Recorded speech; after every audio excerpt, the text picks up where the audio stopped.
I'm going to go over replacing our UHMW wearable skid pad on our glide plate. There is 6 holes in this replaceable pad.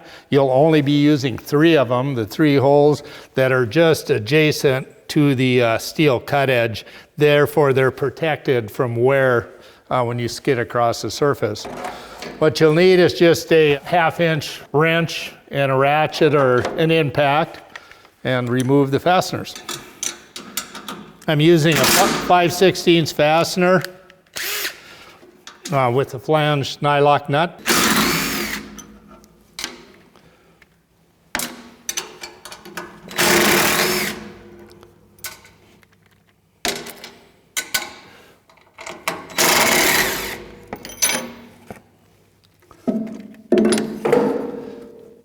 There you go.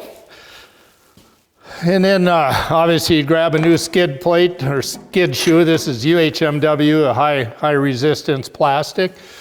And you'll see as you put it underneath there, it kind of matches the pattern, plus the bolt holes will line up. And like I said, again, just put the fasteners in up along the cut edge.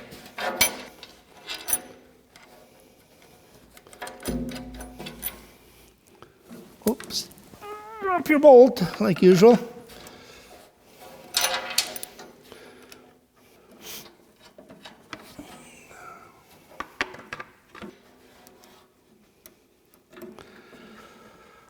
And then tighten up.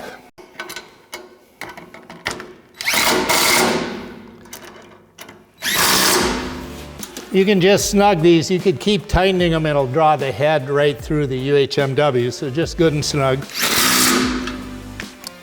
There you go.